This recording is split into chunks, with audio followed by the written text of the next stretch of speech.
How you doing today? My name's Ayin, and today the topic of discussion is going to be how to stay out of your loved one's business.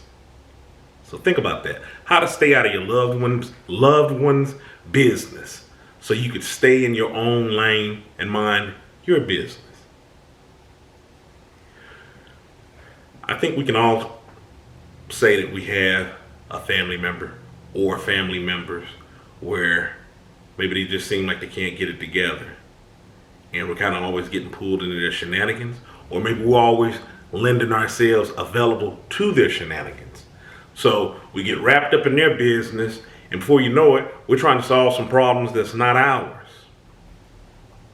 You have to learn how to love from afar. People are responsible for their own issues. I don't mind giving advice. I don't mind always being encouraging or trying to give general uplifting advice up off in situations. But at some point in time, you have to realize when a person has already had their mind made up on what they are choosing to do, and they're just wasting your time because they're just wanting to use you as a sounding board so they can continue on doing the same thing.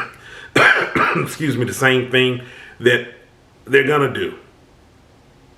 And often when I'm talking to people in my inner circle, I let it be known that I don't mind talk, even if you don't do on what I'm saying or whatever advice that I'm admonishing. That's fine, because I want you to make your own mind up. I'm not here talking to you to make your decisions for you. So I make that known to the people that's in my circle. So when you come to me and we're talking about something, hopefully, however we interacted with one another or whatever things that I may have said, I just want you to be able to come to a complete decision on your own.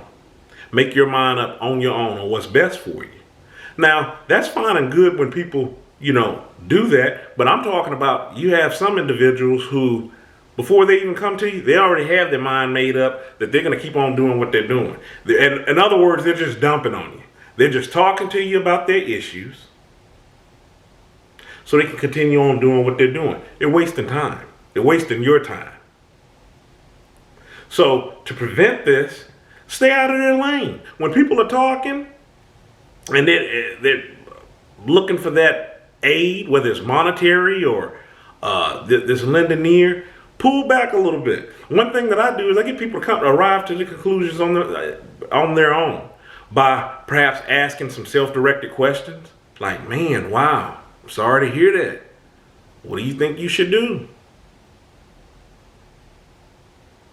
Man, what could you do so this doesn't happen again? Instead of using my brain power, use your brain power. Use their brain power. But you have to recognize how the situation is set up when you have people that's doing that to you. And by all means, anyways, you want to stay in your lane, because even if you do happen to, give some good advice, you want to refrain from being wrapped up in all of their drama all the time.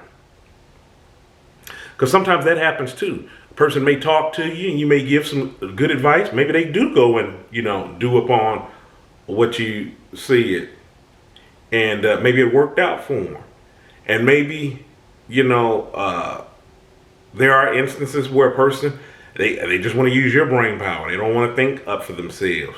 And that's what we're here for. We're here to help one another and to help you be able to be sustain your own thought process, make up your own decisions. Because even if you are giving good advice and they're taking that advice and they're making decisions, it can come back on you tenfold. If things start going wrong, you'll be the one to blame. So stay in your own lane, mind your own business, learn how to distance yourself from your loved one's situations and your all's relationship. You can still have a very healthy relationship, being able to talk, love that person, be upbuilding, encouraging, all the things that you need to be with the appropriate boundaries and distance between both of you without being wrapped all up into their shenanigans and their drama.